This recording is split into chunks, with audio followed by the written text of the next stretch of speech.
kita selama ini bernegarakan negara iblis dan setan. Hati kita selama ini bernegarakan negara individual. Hati kita selama ini hanyalah menjadi kerajaan-kerajaan yang terkutuk di sisi Allah. Kerajaan-kerajaan yang selalu ingkar dan ingkar kepada yang menciptakannya. Kerajaan-kerajaan yang jahiliyah. Kerajaan-kerajaan yang mensekutukan sang pencipta dengan yang diciptakan. Mensekutukan sang Khalik dengan makhluknya. Mensekutukan Allah dengan diri kita sendiri di hati kita selama ini. Inilah kerajaan-kerajaan yang kita tinggali selama ini. Inilah kerajaan-kerajaan yang kita cintai selama ini di dalam hati kita daripada kita mencintai kerajaan sang pencipta. Kenapa? Karena kita belum masuk di dalam agama sang pencipta selama ini. Selama ini kita hanyalah masuk di dalam agama yang dicipta. Bukan berada di dalam agama yang pencipta. Tapi yang kita anut selama ini agama yang dicipta. Agamanya hawa nafsu. Agamanya manusia. Berbagai macam nama-nama agama yang kita peluk. Ada Islam, Yahudi, Nasrani, Majusi, Sabi'in, Hindu, Buddha, Katolik, Konghucu, dan sebagainya. Aliran-aliran pun juga banyak. Golongan-golongan pun juga banyak. Tapi sejatinya semua apa yang dianut manusia itu sejatinya memang jalan untuk menuju dan bertemu sang penciptanya, yakni Tuhannya. Sejatinya demikian. Karena diadakan agama-agama itu oleh Allah hanya untuk jalan menuju kepada Tuhannya, jalan menuju kepada yang menciptakannya. Akan tetapi kita pun selama ini banyak yang salah jalannya. Meskipun kita memeluk suatu agama, tapi jalannya seperti orang tak beragama.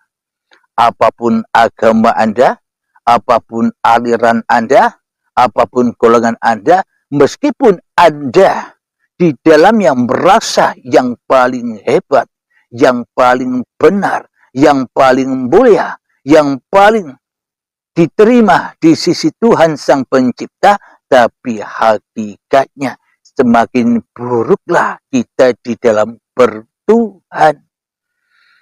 Kenapa? Karena kerajaan agama yang kita ikuti masih dikendalikan oleh agama iblis dan syaitan.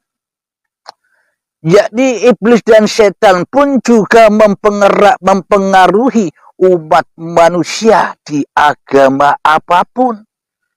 Jangan disangka umat Islam tak digoda, tak dikerangkeng, tak dibelenggu oleh iblis dan syaitan.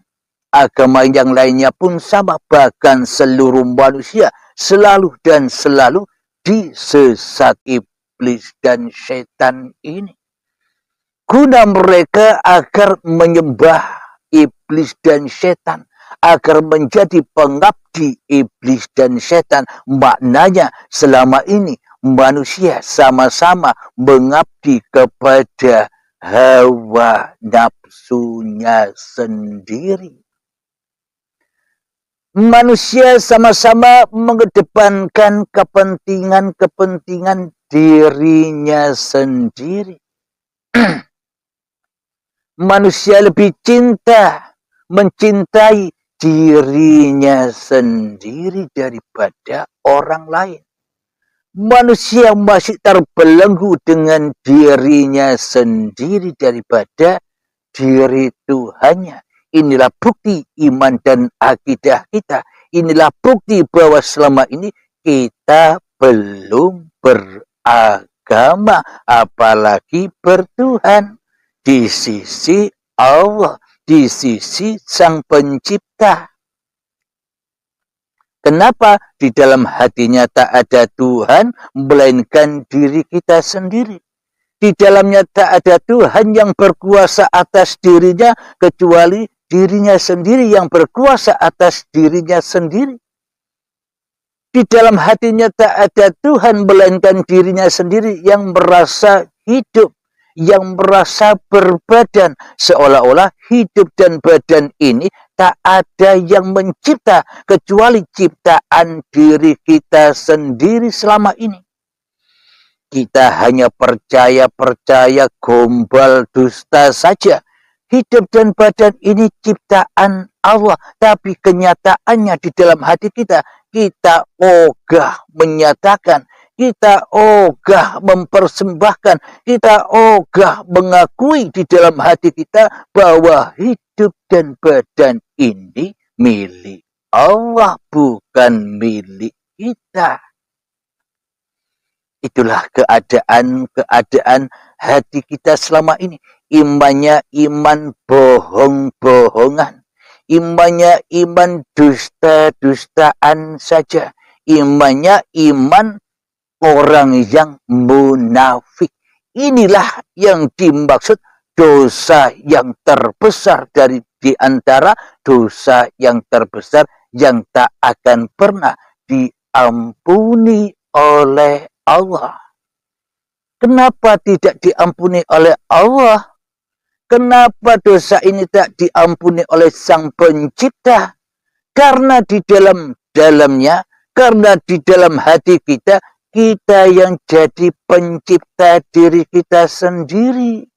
Mana mungkin kita diampuni dosa kita? Kita selama ini sudah merampas, sudah merampok, sudah menghai, sudah mengkudeta, sudah melengsarkan kerajaan-kerajaan Tuhannya di hati kita selama ini.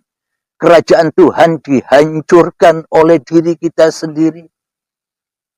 Kebesaran Tuhan sudah kita hancurkan oleh diri kita sendiri, diganti diri kita yang merasa besar di dalam kerajaan-kerajaan hati kita ini.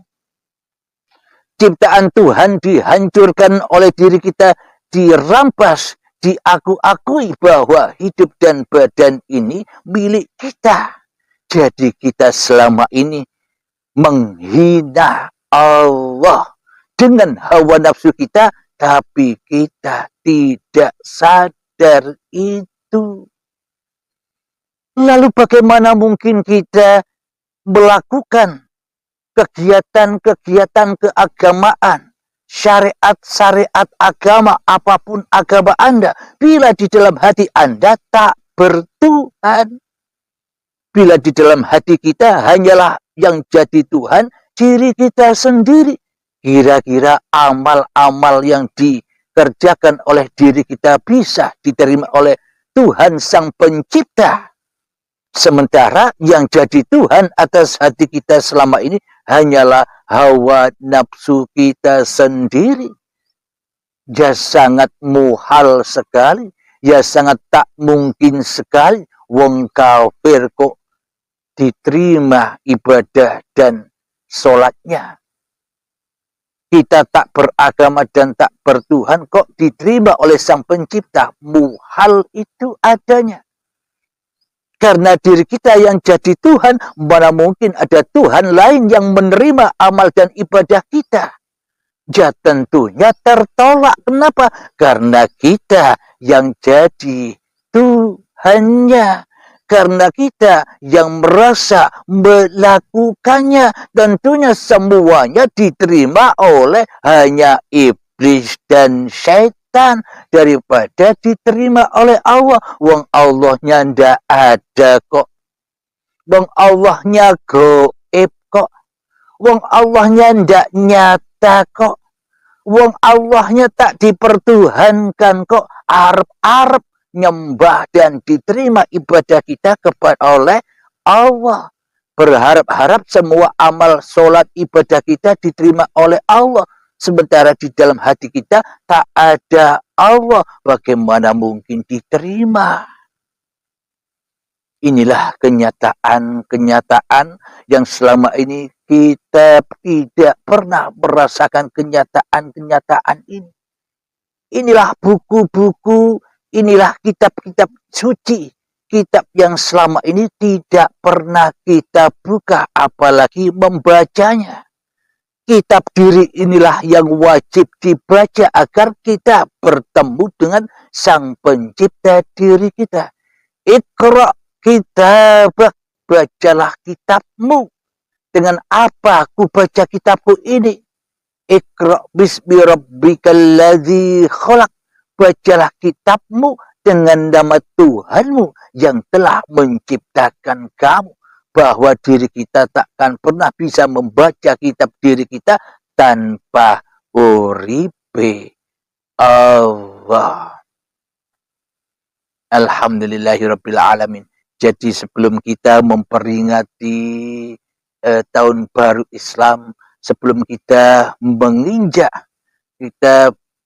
sebelum kita menggemahkan atau membongkar jadidu imanakum bila ilaha illallah, perbaruilah imanmu dengan tiadakan Tuhan di hatimu selain Allah, maka kita ya harus man arofa nafsahu, harus tahu siapa kedudukan diri kita sendiri selama ini di sisi Allah.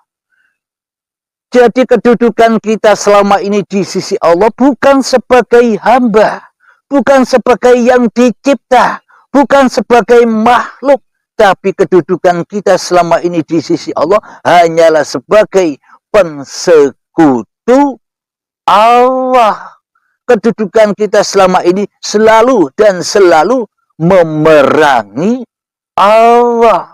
Selalu dan selalu menghancurkan kerajaan Allah demi membela kerajaan hawa nafsu kita sendiri selama ini. Mohon direnungkan wahai sobat, sambil nyantai, sambil minum kopi, mari kita renungkan bersama. Di dalam kegiatan-kegiatan kita selama ini, di dalam kehidupan kita selama ini, seolah-olah diri kita lah yang menjadi Tuhannya, yang berkuasa atas mengambil minum dan minum. Seolah-olah ini laku kita semua. Seolah-olah ini hanya lakunya manusia. Sedang Allah tidak bisa apa-apa. Sedang Allah tidak bisa bersiapa-siapa. Sedang Allah tidak adakan di hati kita selama ini. Lalu bagaimana mungkin kita bisa mempertuhankan Allah, apalagi menyembahnya, dan apalagi memperbarui imannya. Wong selama ini kita tak pernah ada iman, walaupun sebiji darah di dalam hati kita kepada Allah. Cinta kita selama ini hanyalah kepada dunia. Cinta kita selama ini hanyalah tertuju kepada Abdul Halimnya sendiri. Nama-nama Anda sendiri daripada nama Allah. Mana mungkin Anda bisa memperbarui jadidu imanakum bila ilaha illallah, sementara di dalam hati kita tak ada Tuhan selain diri kita sendiri.